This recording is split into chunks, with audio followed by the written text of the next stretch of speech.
Welcome to Coach's Corner, everybody. Thanks for watching this show. I'm your host, Paul Tripoli.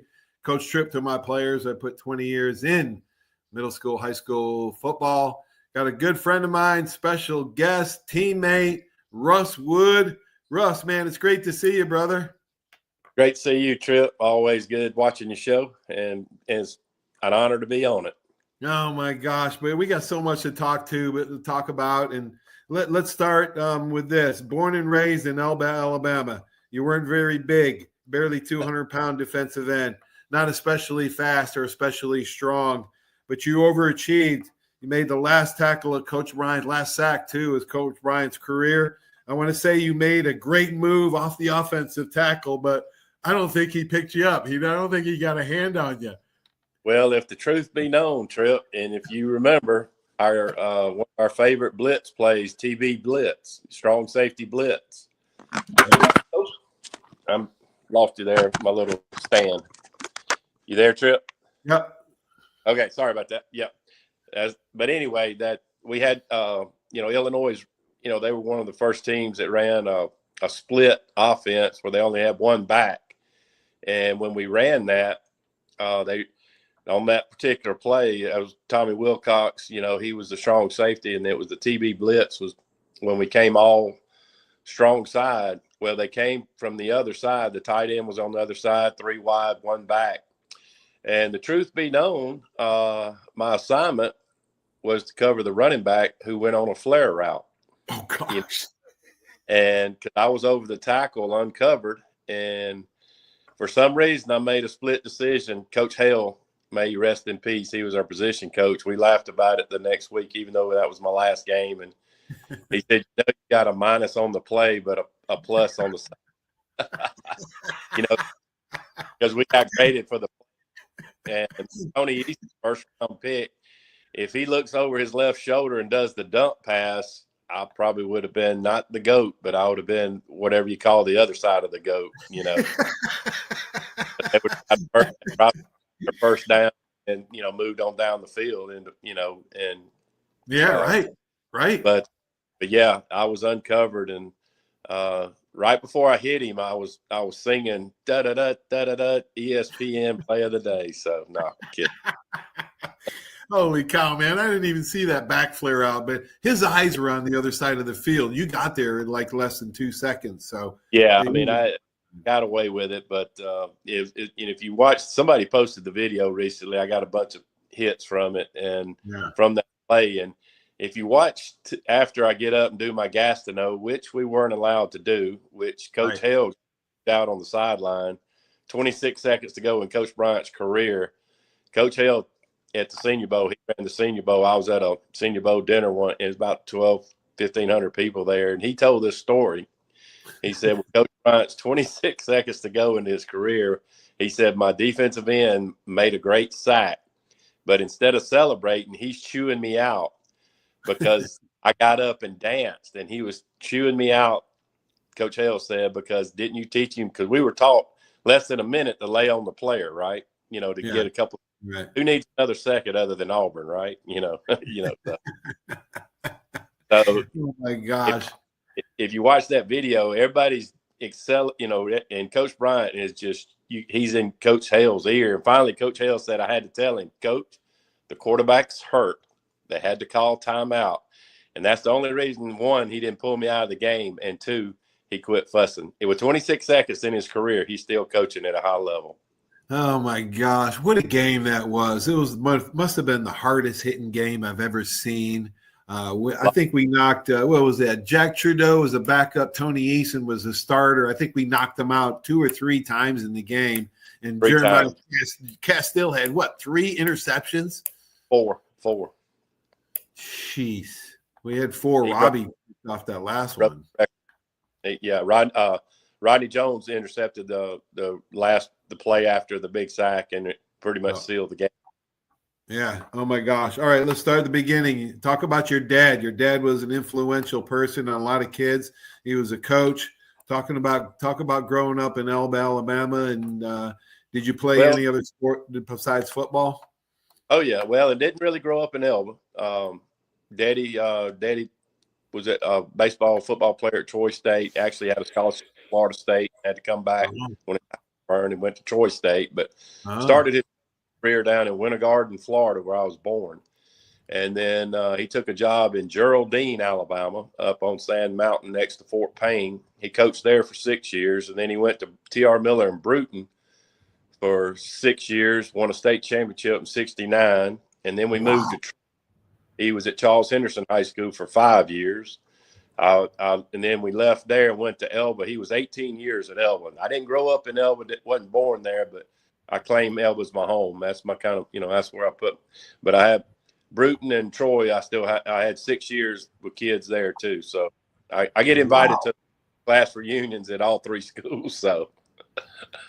Oh my gosh. All right. So talk about getting recruited by Coach Bryant, and did your dad and him have talks? I'm sure Coach Bryant knew your dad was a great coach, but talk about that transition and Daddy was real good friends with Bill Oliver, and but nobody recruited me. Alabama, I wasn't even in the as they say, I didn't have a dog in the hunt. And Daddy played at Troy State. Charlie Bradshaw was at Troy State. Bobby Bowden, this was 1978, my senior year, 78, 79. Bobby Bowden, was good friends with Daddy. And I went to Florida. The only football camp I went to back then, Bobby Bowden had, and they were recruiting me. I was an all-state tight end, middle linebacker, all-state. And and then Southern Miss. That Auburn, I went to a game at Auburn, I think versus Miami back in the day as a recruit, and pretty much got shunned after that, and was told by Auburn I was too small. Yeah, I didn't meet their standards. So, nope. But Alabama coach Jeff Rousey was our recruiting coach, and at the time, my whole senior year, Daddy never heard anything from Alabama. He heard a couple of things from Coach Oliver, and they just. I wasn't on their radar. Okay. So, I didn't care. I just wanted to play football. I grew up with Daddy. I was a manager, trainer. I've taped ankles in 8th, 6th, 7th, and 8th grade. He didn't let me play padded or organized football to the 7th grade because I was his manager.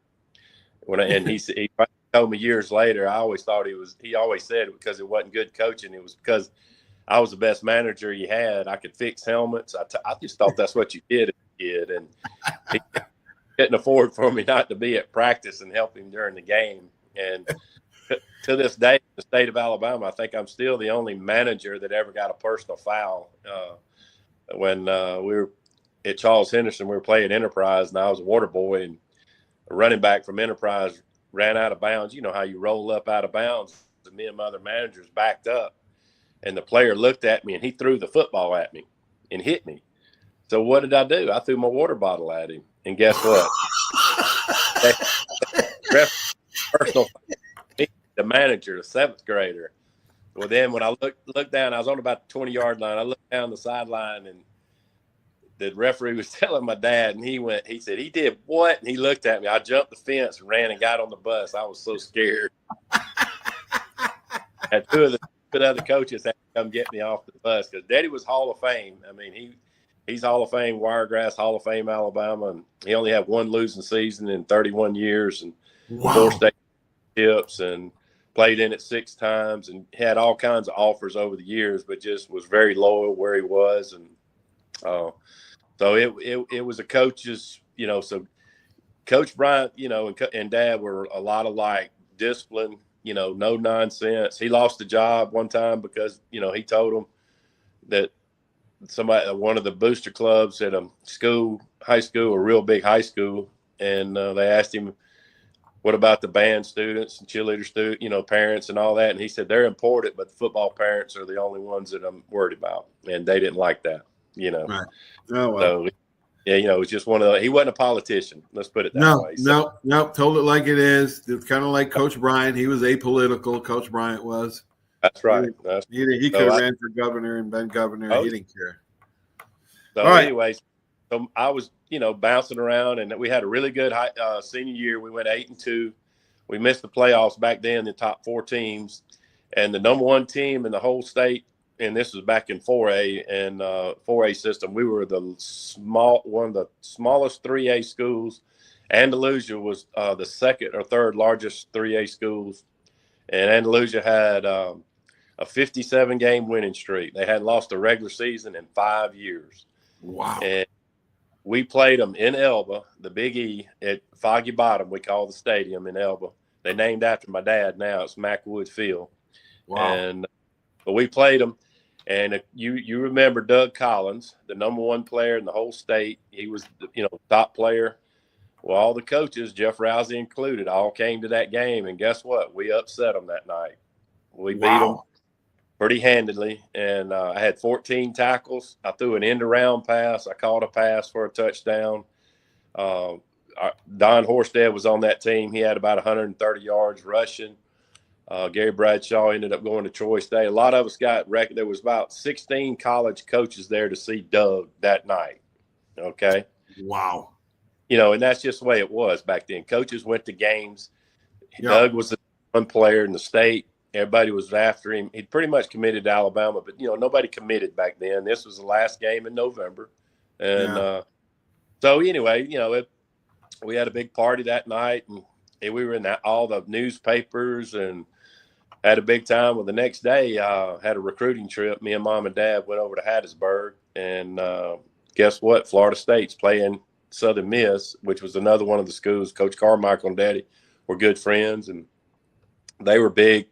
They're after me real hard, and so I went to that game as a recruit. And I liked Florida State. I liked Southern Miss, and had a great recruiting trip. And of course, after the game, a hostess picked me up and took me to a party, for all the recruits.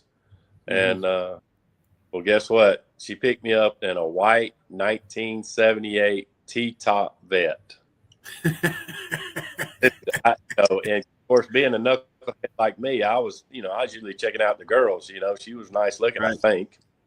But then she said, here's old redneck from Elba, right? She asked me if I wanted to drive. Dude, I drove around Hattiesburg like I was the king of rock and roll. I was excited, you know what I mean, about Southern Miss. And Mom got her graduate degree at Southern Miss, so you were leaning towards Southern Miss. Yeah, Southern Miss, Florida State. Coach Bowden had only been there 2 years. He hadn't really made the turn. I like Florida State. Troy State. That they were good friends with Daddy, and they thought it was probably going to come down to Troy State and Southern Miss. Well, Tuesday night, following the big win we had, and after that weekend, the Kiwanis Club of Elba, being a big town of Elba, they're still celebrating the victory over Andalusia. The Kiwanis Club did a cookout for the team to come and the city to come and enjoy the celebration and all that. And we did, no biggie, so I got home that night. Mom and Dad are sitting on the couch, right? And they're got tears in their eyes. And my sister was at Troy State, 2 years older, and I thought something was wrong. I walked in about 10:30 that night, and I think I saw my dad cry twice. Old school dads, like him, coaches. He just very seldom cried. Right. He was teared up. Mom was teared up. And I thought, well, what's wrong with Janet, my sister? And no, everything. Sit down. We got to talk. I said, what's wrong with Granddaddy? What's wrong with Pawpaw? What's wrong with Granny? What is wrong? And Mom couldn't talk. And Daddy said, Coach Bryant called. I said, for what? And he goes, they want you to come to Alabama. Mom said I turned white as a sheet. I think I passed out. Seriously. I didn't know what. I said, what? Well, I was stunned. And he said he's going to call back at 11:15. And the old rotary dial phones we had on the wall that shook the whole wall when it rang. Right. And sure enough, boom, that phone rang. Yep, Coach, he's right. And then Mom said in about a 3 or 4 minute conversation, I said 2 words. Yes, sir. Yes, sir. Yes, sir. Yes, sir. And so, but back then they would offer you today. And if they found somebody better next week, they would just say, hey, we're going to somebody else. There wasn't lawsuits. There wasn't all the big hype of, I committed and, you've got to sign me or I'm suing you, that kind of crap that goes on today. But Daddy told me, he said, don't talk about it. We're all proud. We're all going, but let's wait till it comes time, for signing day. And we did signing day. I think in 79, our class of 79 of 27, 28, 16 of us were from the state of Alabama. We had a big class from the state, and we all went to Tuscaloosa. And the day before I went up there, we finally told some people in the newspaper in Elba, which is a weekly newspaper, small town. It came out on Thursday.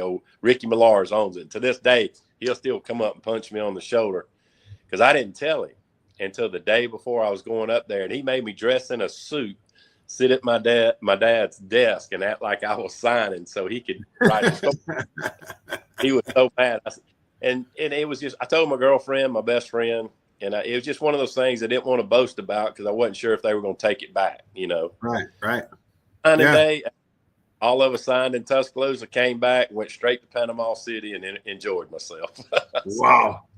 Man, talk about some moments there at Bama. I know the highlight was Coach Bryant's last game against Illinois. We beat him 17-15.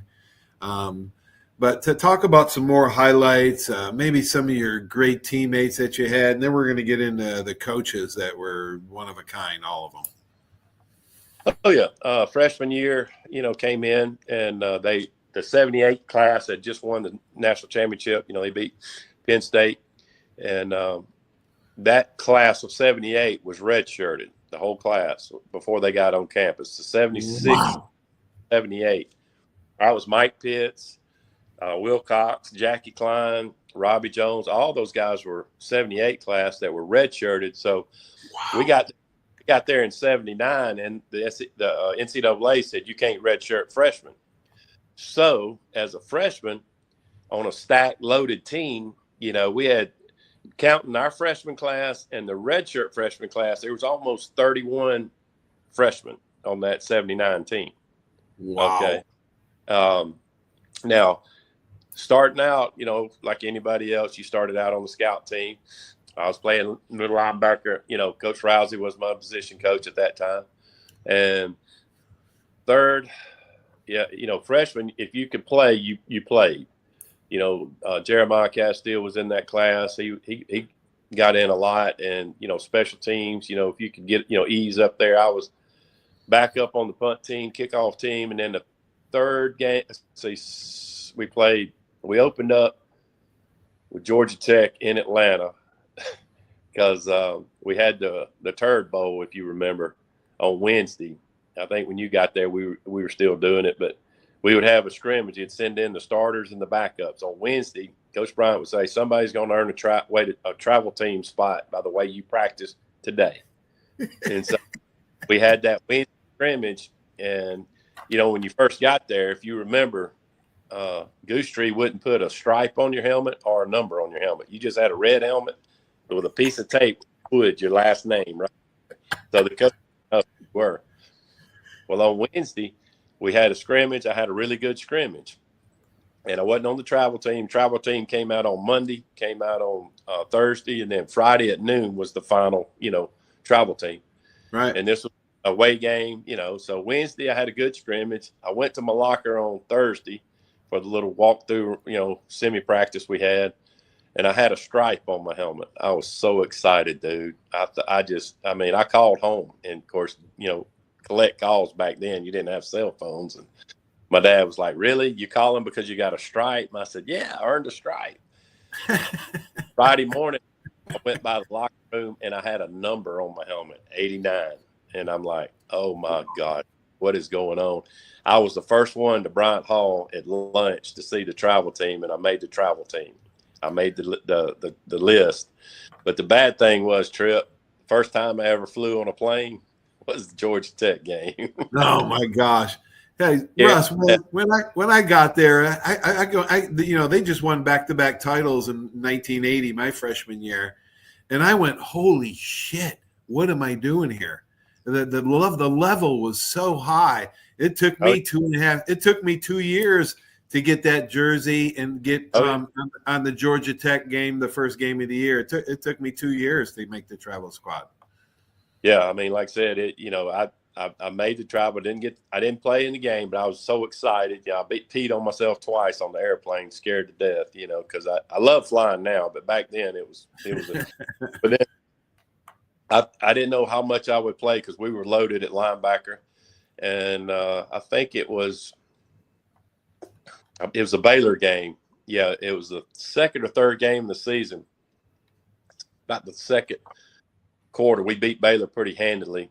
And Coach Rousey came and said, "Get ready, you're going in." I went, "What?" I was like, "Okay." So I got as soon as I hit the field, as soon as I came off, Coach Rutledge grabbed me and said, "You're on the kickoff team and the punt team." So as soon as I got on the field, once back then, once you started playing, you were, they tried to find a spot. They didn't, and of course the red shirt rules were a lot stricter then than they are now. I think now you can play 3-4 games and they still red shirt. Back then, one play, you were done. But we couldn't redshirt freshmen anyway. So they were trying to find some of us that were freshmen, but we were so loaded. It was just hard to get on the field. So I got an opportunity, ended up playing in that national championship year, 79. We went undefeated, played in, I think, 7 games, traveled in all but 2 games. I didn't make 2 away games, during the middle of the season. But other than that, I traveled every game from then on, from my sophomore to my senior year. Wow. And then I, like I said, I was with Coach Rousey, and then come back in the spring, and I went into the Sugar Bowl against Arkansas that year as the number 2 inside linebacker. I'd moved up the ladder.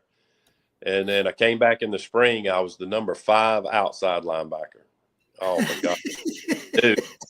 Man, I was ready to give up. I was just powerful. I went from Rousey to Sylvester Croom. I went from being the number 2 behind Randy Scott to basically the 3rd substitute behind EJ Jr. and Gary Morrow. But little did I know, because I could play both inside and out. Sophomore 1980, after that year, we lost 3 outside linebackers. All were seniors. Morrow, De Niro, and EJ Jr., first-round pick. And then all that was left was me and Pitts. And Pitts was a redshirt sophomore. I was a true sophomore. And subsequently, I started the next 24 straight games for 2 years. Wow. Any lessons learned, hard lessons learned during your career? Oh, yeah, big time. I mean, that was a tough time. And, Rousey talked to me, Coach Croom, he talked to me a little bit. Some of the other, I was just pouting, I just couldn't understand. Feeling sorry for yourself. I was the same way. In my 4th year, junior year, I'm ready to start. I played for Coach Bryant his last year and Perkins his first year. I'm ready to take the starting job. And they give it to a true freshman ahead of me.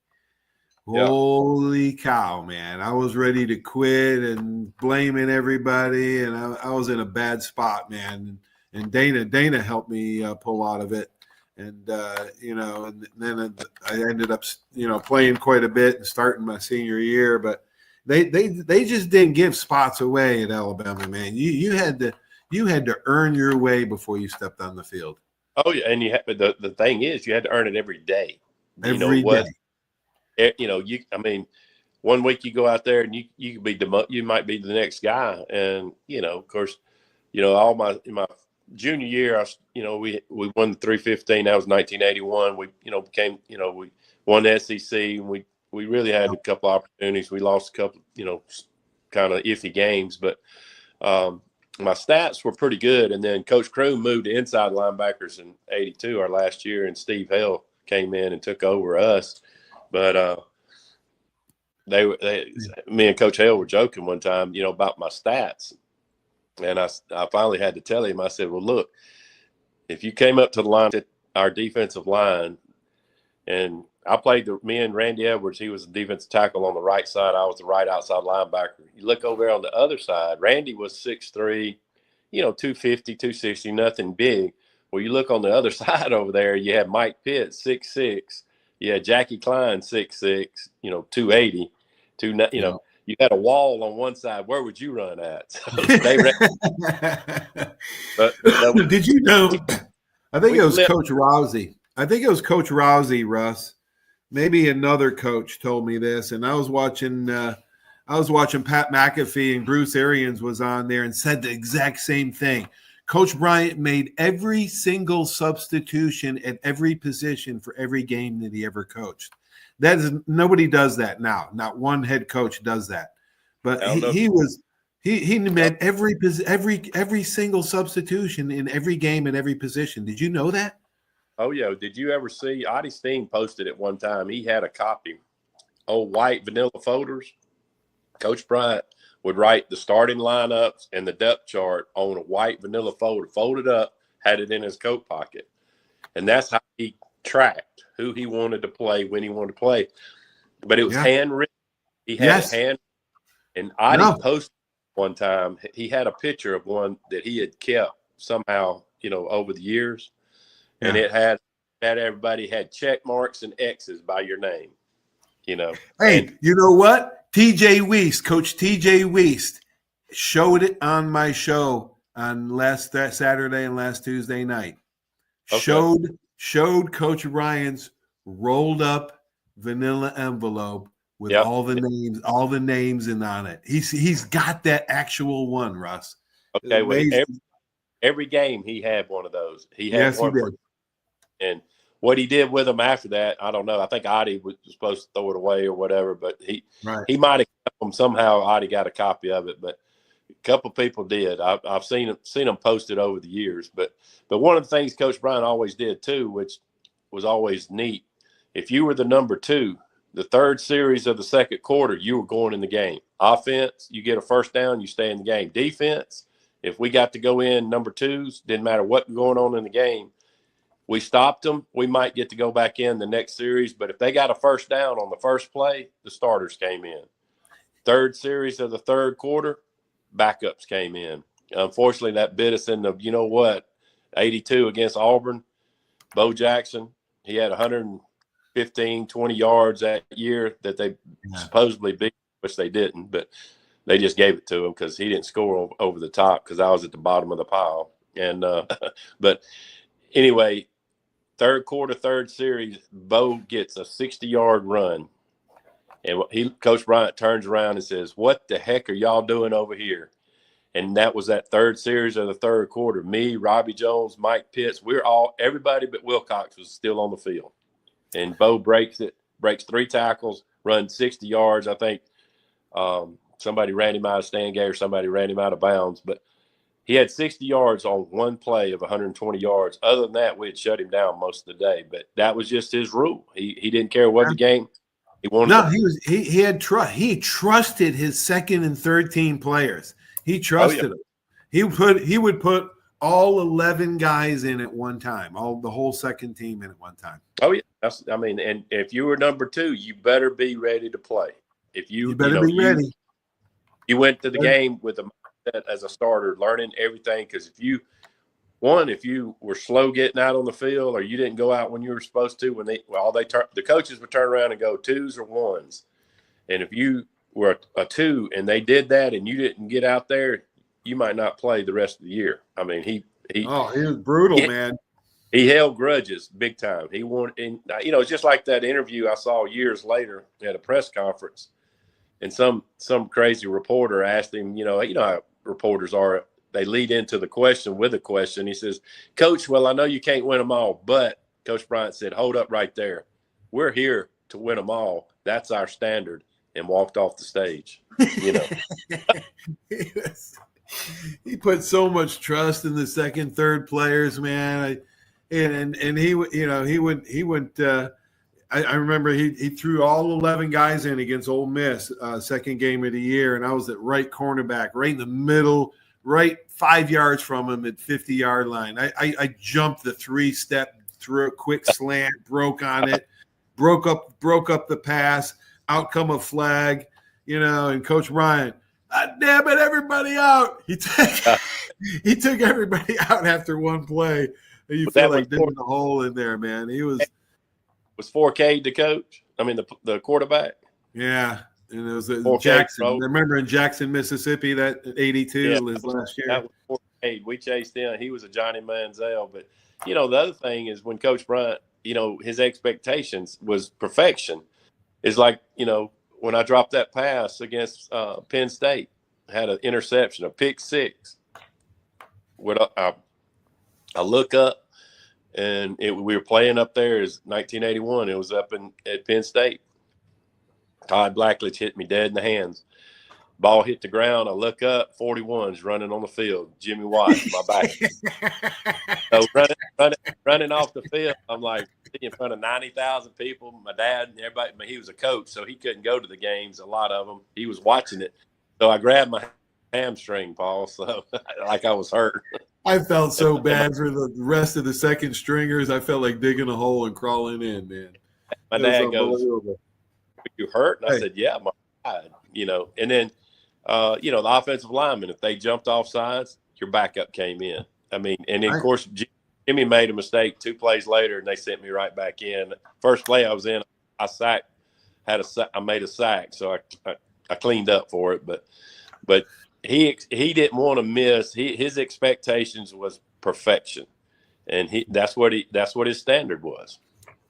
Absolutely.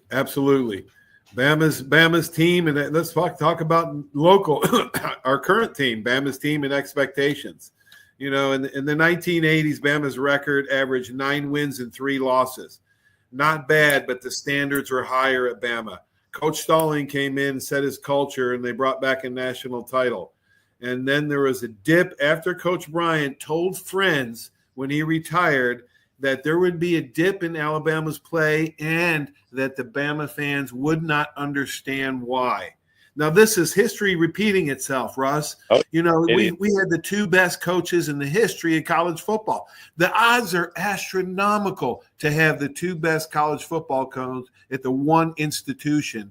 And to expect DeBoer to win 5-6 titles is unrealistic. He might win 1 or 2, but you got to give him time. Right. I get asked that all the time. And I get, I say, look, it's still the second year. It's still not his team. He still has to grow. You got to remember, Saban lost to Louisiana Monroe his second year or whatever, first or second. And they put a U-Haul in his front yard. But, and I tell people, I said, look, you win 9-10 games at Auburn and go to a bowl, they're going to give you a contract extension. Same way with Ole Miss or Mississippi State. At Alabama, if you're not competing, you don't have to win it every year, but you got to. Their expectations is competing for a championship, not winning, not just winning, going to a bowl game, competing for SEC national championship.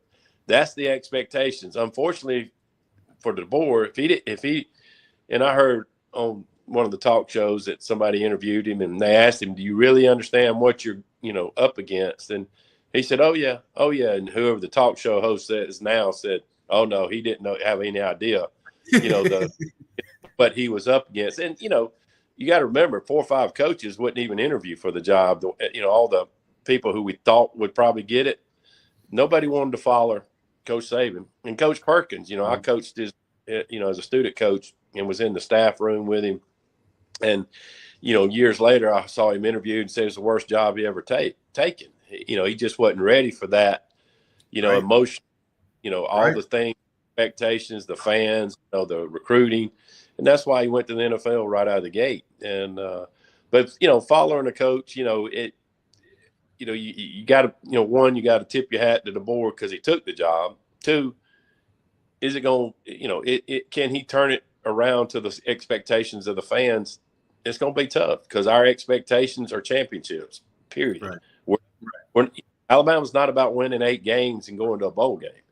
It's championships, being contenders, being talked about. And unfortunately, it's not the fact that Alabama has dropped off in how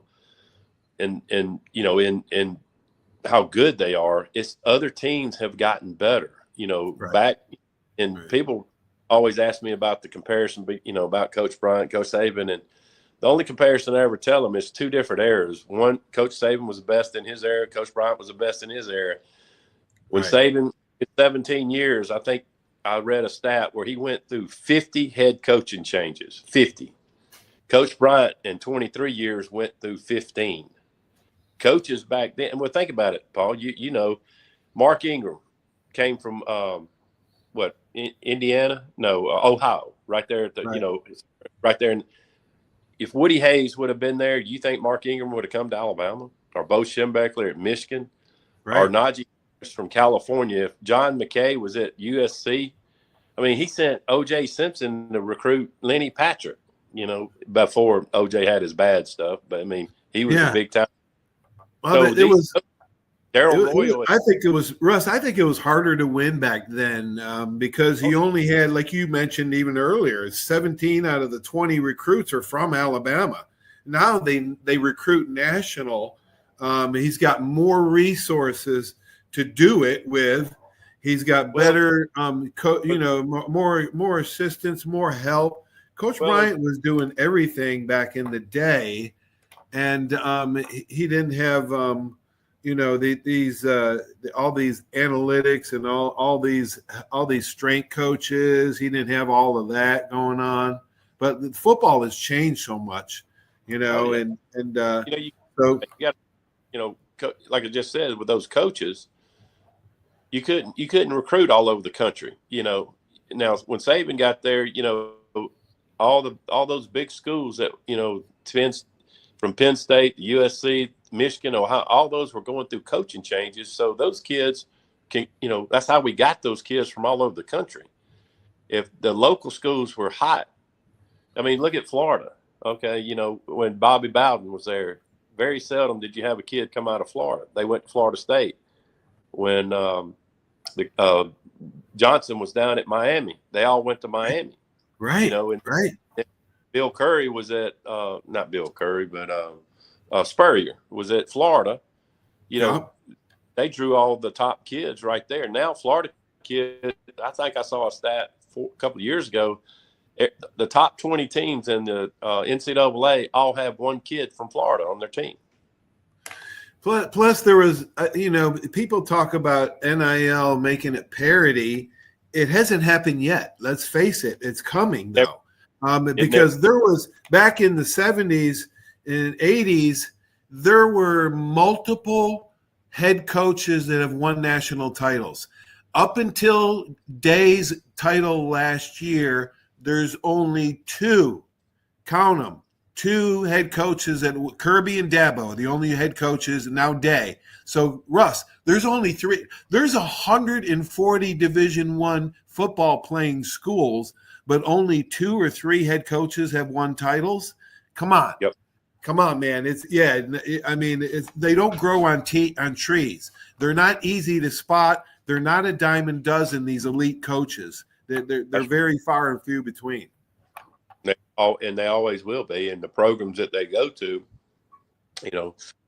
just like, Alabama, Coach DeBoer, there was a lot of questions about him, but, fortunately or unfortunately, he's the one that took the job.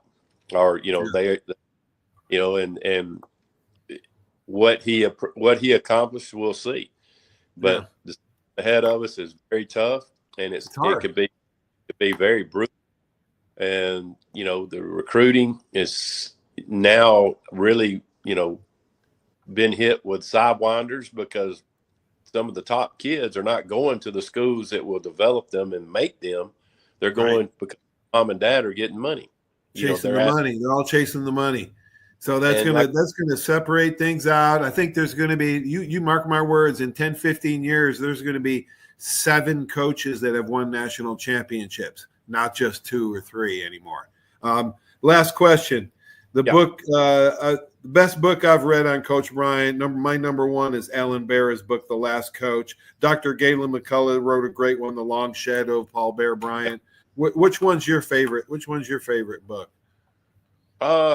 Dr. McCullough's book's probably one of the. I know Dr. McCullough very well. He's from Enterprise, and he lives down here close to me. Down in Gulf Shores, and I talked to him not long ago, and he was real in depth. And I remember seeing him in our locker room, and we talked about it years later. And Coach Bryant would call him when he didn't feel good, and Dr. McCullough would say, "Look, call your cardiologist.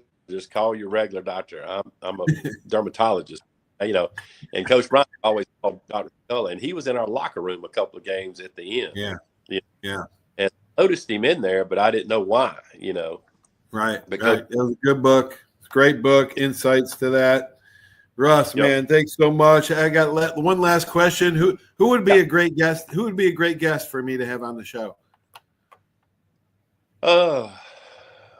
You probably got tons of them, but one of the guys locally over here that I always cut up with, and I'm still trying to sue him for harassment when I was a freshman. Vince Booth is over here, and Vince was in that 76 class. He was on the 77, which should have been the national champion against Ohio State. They beat the snot out of Woody Hayes, and Woody Hayes said the Pittsburgh Steelers couldn't even beat Alabama. That's the year that Texas was 1, Notre Dame was 5. They beat them in Scottsboro. They gave it to Notre Dame over Alabama beating the number 2 team. Yeah. But on that team, the 78 and the 79 as a starter. Wow. And he lives over here. Super guy. Yeah. Awesome. Thanks so much, Russ. It's great to see you, brother. Let's go out and play some golf soon. I'm coming up. Well, it's kind of north of you, but I'm playing in the Escambia County Alumni Golf Tournament next Thursday. Walter Lewis called me yesterday, and did he really? Yeah, you might want to get Walter on your show. He comes down this way all the time. I had Walter. Check out the show. Matter of fact, I'll replay it. But you can archive. Some of my shows are archived on Facebook and YouTube. Okay. Yeah. Okay, yeah. Oh, Walter was great on the show. Yeah, man. We grew up in Bruton. We played Little League baseball together, and then played at Alabama. So I told him, like I always tell him, don't turn your back on me. I'll have a flashback and take you out. So. Oh my God! He came down to Pensacola for our booster club last month or a couple of months ago too. Yeah, so it was great to see him. He was funny on the show, man. He was hilarious. Walter was always so serious, I mean, I had my best conversations, with Walter years after he retired, years after he was gone. Oh yeah, same here. We've talked more since we were non-players. When we played, we talked. I don't remember how we making a conversation with him. He was he was a freshman, when Don Jacobs got hurt and Ken Coley got hurt, he had to play, remember he got stowed in there as a freshman, and then his sophomore year, Coley hurt, and Alan Gray struggles, and they had to put him in there again. He didn't come. It took me a while to get him on the show, right? Because he's kind of shy a little bit.